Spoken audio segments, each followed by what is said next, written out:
नमस्कार, स्वागत है आप सभी का हमारे YouTube चैनल में। आज के इस वीडियो में आप श्रवण करेंगे आषाढ़ मास के शुक्ल पक्ष के रवि प्रदोष व्रत की कथा। इस बार आषाढ़ शुक्ल पक्ष का रवि प्रदोष व्रत जो है वह 26 जुलाई रविवार के दिन किया जा रहा है। आइए श्रवण करते हैं रवि प्रदोष व्रत कथा। एक बार प्रेम से कहिए, बोलिए शंकर भगवान की जय, पार्वती माता की जय। प्राचीन समय में एक नगर में एक निर्धन ब्राह्मण परिवार रहता था। उस परिवार में ब्राह्मणी और उसका छोटा पुत्र था। पति का देहांत हो जाने के बाद ब्राह्मणी भिक्षा मांगकर अपना और अपने पुत्र का पालन पोषण करती थी। वह भगवान शिव की परम भक्त थी और प्रत्येक प्रदोष व्रत को करती थी और प्रत्येक प्रदोष काल में श्रद्धा पूर्वक शिव जी का पूजन तथा रवि प्रदोष व्रत करती थी।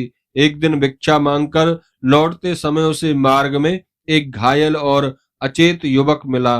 दयालु ब्राह्मणी उसे अपने घर ले आई, उसकी सेवा की और भोजन कराया।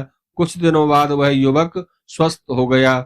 उस युवक ने बताया कि वह विदर्भ देश का राजकुमार धर्मगुप्त है। शत्रुओं ने उसके पिता का राज्य छीन लिया तथा और वह भटकते भटकते यहाँ पहुंचा है।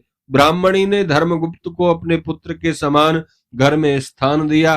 कुछ समय बाद एक दिन दोनों युवक वन में घूमने गए। वहां उनकी भेंट ऋषि सांडिल्य से हुई।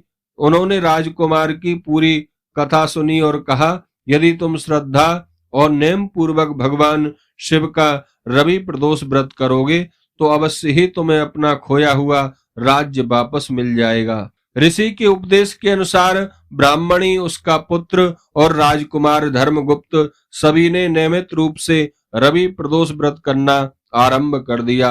वे प्रदोष काल में शिवलिंग का जल, दूध, बिल्वपत्र, धतूरा और पुष्पों से पूजन करते थे तथा ओम नमः शिवाय मंत्र का जप करते थे। कुछ समय बाद भगवान शिव की कृपा से धर्मगुप्त को अपने पुराने सहयोगी सैनिक मिल गए। उन्होंने मिलकर शत्रुओं पर विजय प्राप्त की और धर्मगुप्त को पुनः उसका राज्य प्राप्त हो गया। राजा बनने के बाद धर्मगुप्त ने उस ब्राह्मणी को अपनी माता के समान सम्मान दिया और उसके पुत्र को उच्च पद प्रदान किया। पूरे राज्य में भगवान शिव की पूजा और प्रदोष व्रत का महत्व प्रचारित हो गया। ब्राह्मणी का जीवन अब सुख से बीतने लगा, सम्मान और समृद्धि से भर गया। भगवान शिव की कृपा से उसके सभी कष्ट दूर हो गए और अंत में उसे शिवलोक की प्राप्ति हुई। जो लोग श्रद्धा से रवि प्रदोष व्रत करते हैं, भगवान भोलेनाथ उनके मन की सभी शुभ कामनाओं को पूर्ण करते हैं। बोलिए शंकर भगवान की।